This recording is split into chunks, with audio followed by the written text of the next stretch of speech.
Shalom sahabat Aku dan Dia. Puji Tuhan, saya Anis Priambodo dapat menjumpai Anda dalam 15 menit ke depan. Dalam anugerah Tuhan, kali ini saya ingin menyampaikan sebuah topik, Allah adalah penyembuh. Kiranya Tuhan Yesus memberkati Anda. Selamat mendengarkan.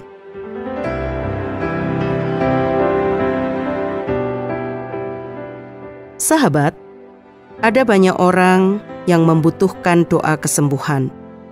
Pada hari-hari terakhir ini, ada banyak orang yang menderita sakit karena penyakit. Ada banyak yang disembuhkan dari sakit, puji Tuhan. Namun ada banyak juga yang tidak disembuhkan. Apakah bagi sahabat yang tidak disembuhkan sesuai dengan harapan, dapat juga berkata puji Tuhan? Seorang sahabat saya berkata, itu tergantung iman. Pada kesempatan yang indah ini, saya ingin mengajak sahabat untuk mengerti secara benar tentang Allah adalah penyembuh.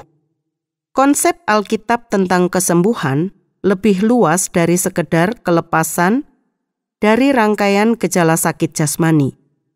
Sehat berarti juga seimbang dan utuh, jasmani dan rohani. Berarti sehat, utuh, dewasa, suci dan selamat adalah istilah-istilah yang sangat berhubungan erat. Ketika Tuhan Yesus menanyakan kepada orang lumpuh dalam Yohanes 5 ayat 6, "Maukah engkau sembuh?" Pengertian lengkap inilah yang dimaksudkannya. Banyak penyakit disebabkan oleh sikap dan gaya hidup seseorang. Banyak ahli kesehatan berpendapat bahwa kebanyakan penyakit kita disebabkan oleh faktor-faktor emosional, tegang, takut, iri, dendam, benci, dan sebagainya. Kesakitan jasmani dan masalah bisa jadi benar, tetapi penyebabnya berakar dalam emosi.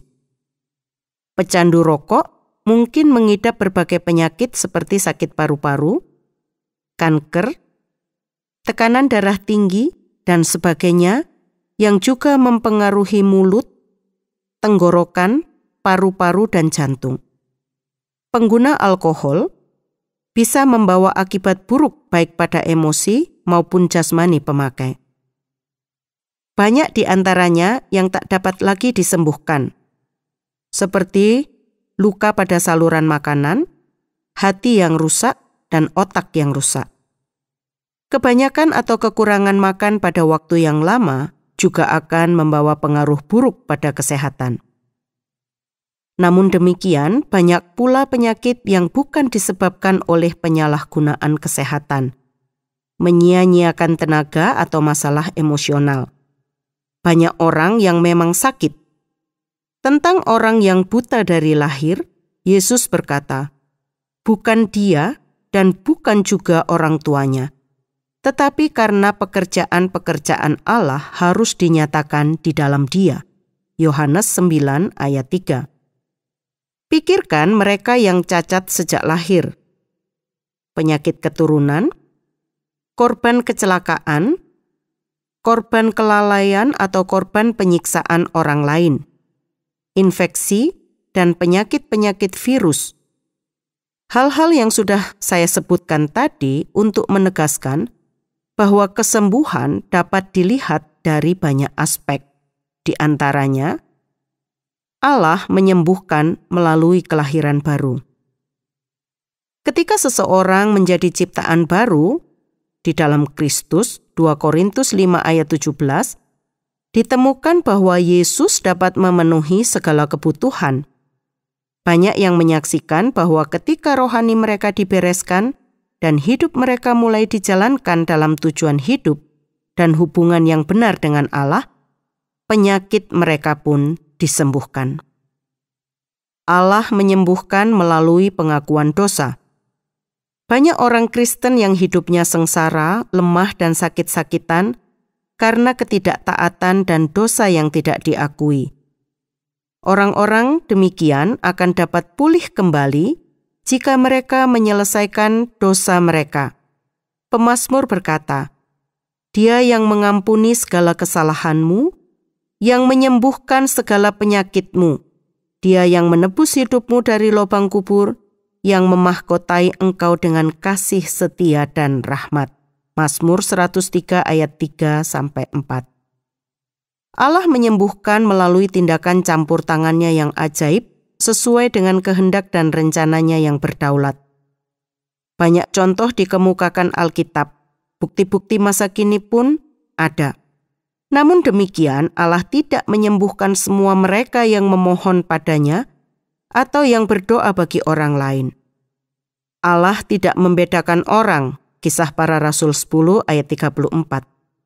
Tetapi Dia menyembuhkan beberapa orang dan yang lain tidak, dalam pilihan ilahinya yang mencerminkan hikmat kekal dan kehendak ilahinya. Sebab rancanganku bukanlah rancanganmu, dan jalanmu bukanlah jalanku. Demikian firman Tuhan. Yesaya 55 ayat 8. Contoh pilihan ilahi tadi tampak dalam Paulus yang lama berdoa agar penderitaannya diangkat. 2 Korintus 12 ayat 8-10. Allah tidak menyembuhkan Paulus. Dia menyediakan anugerah dan kekuatan, bukan supaya Paulus dapat bertahan, tetapi agar dia dapat belajar tentang kesukaan dan kemuliaan orang yang berserah penuh pada Allah. Allah sedang mengajar orang-orang miliknya untuk terus belajar dalam segala keadaan, bahwa kekuatan yang berlimpah-limpah itu berasal dari Allah, bukan dari diri sendiri. 2 Korintus 4 ayat 7. Kehendak dan jalan Allah yang indah itu menjadi tajam dalam hidup Paulus ketika dia belajar, "Jika aku lemah, maka aku kuat." 2 Korintus 12 ayat 10. Tetapi semuanya ini tidak perlu membuat kita takut berdoa, baik untuk orang sakit maupun apa saja. Allah akan menjawab doa kita dalam cara-cara yang akan membuat kita takjub. Tetaplah berdoa. 1 Tesalonika 5 ayat 17 adalah perintah. Aspek lain dari kesembuhan adalah iman. Iman sangat menentukan. Dalam setiap langkah kita memerlukan iman. Kalau aku tidak punya iman bahwa kursi ini mampu menahan aku duduk, aku tidak akan duduk di kursi itu. Karena konsekuensinya, aku bisa terjengkang dan jatuh. Maka aku akan memilih berdiri saja kalau tidak ada kursi lain. Hal ini sama dengan kebenaran bahwa jika kita tidak mempunyai iman kepada Allah, Allah tidak bisa memberkati kita. Yakobus 1 ayat 6a berkata, "Hendaklah ia memintanya dalam iman dan sama sekali jangan bimbang." Ibrani 11 ayat 6, "Tetapi tanpa iman tidak mungkin orang berkenan kepada Allah, sebab barang siapa berpaling kepada Allah, ia harus percaya bahwa Allah ada dan bahwa Allah memberi upah kepada orang yang sungguh-sungguh mencari Dia." Apakah Allah ingin menyembuhkan aku? Kalau demikian, aku mau menaruh iman kepadanya. Kebenarannya adalah bahwa kita tidak bisa punya iman dalam mendapatkan sesuatu dari Tuhan kalau kita tidak mengetahui itu kehendaknya. Apakah kesembuhan dari Allah akan bisa kita terima?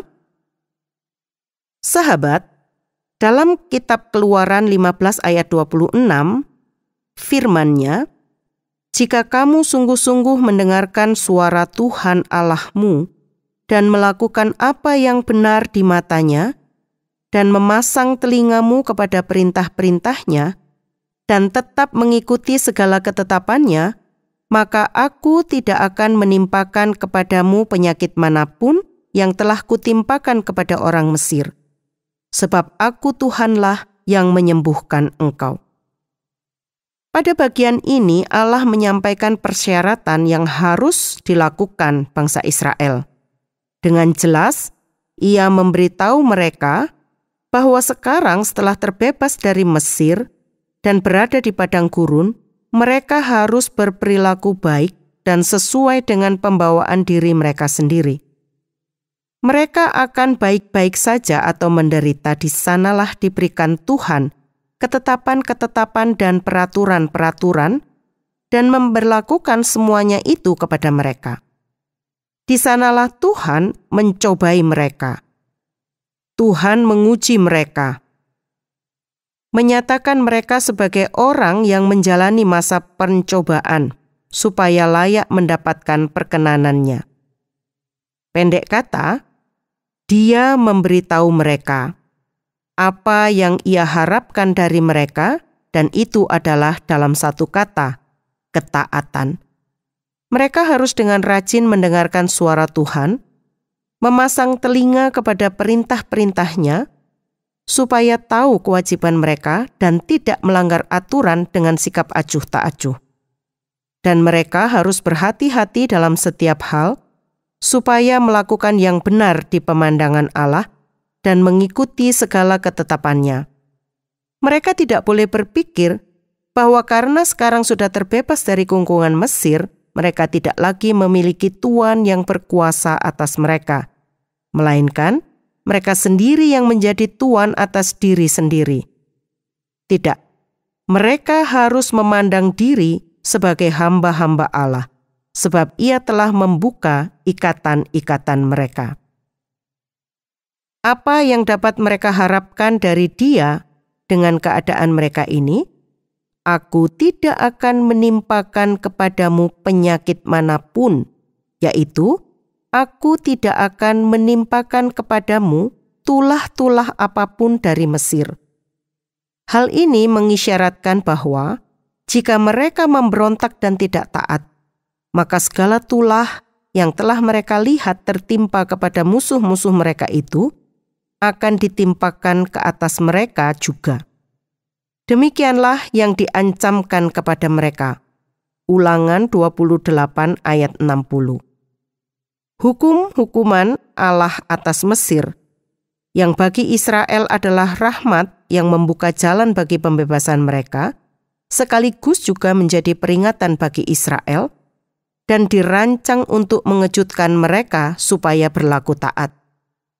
Janganlah bangsa Israel berpikir bahwa karena Allah sudah meninggikan mereka dengan mengerjakan hal-hal besar bagi mereka, dan telah menyatakan kepada seluruh dunia bahwa mereka adalah umat kesayangannya, maka Ia akan membiarkan dosa-dosa mereka dan membiarkan mereka berbuat semau mereka.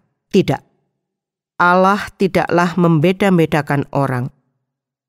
Seorang Israel yang memberontak akan menanggung akibat yang sama dengan seorang Mesir yang memberontak. Dan demikianlah mereka alami sebagai akibat pemberontakan mereka sebelum mereka sampai Kanaan. Tetapi jika mau taat, engkau akan selamat dan bahagia. Ancamannya hanyalah tersirat, tetapi janjinya dinyatakan dengan jelas. Aku, Tuhanlah yang menyembuhkan engkau, dan aku akan menghibur engkau kemana engkau pergi. Perhatikanlah, Allah adalah tabib agung.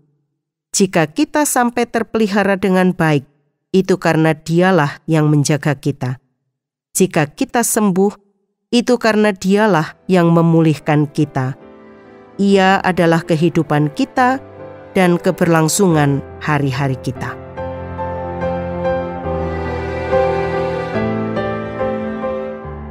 Sahabat Aku dan Dia, usai sudah perjumpaan kita kali ini.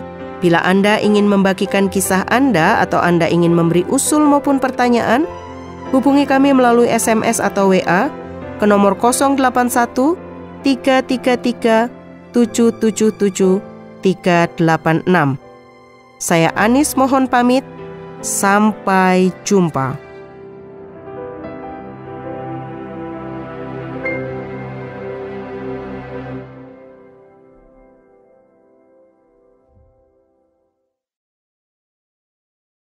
Terima kasih Anda sudah mengikuti program kami. Jika Anda diberkati, jangan lupa like, komen, dan share supaya Anda tidak ketinggalan setiap program terbaru kami.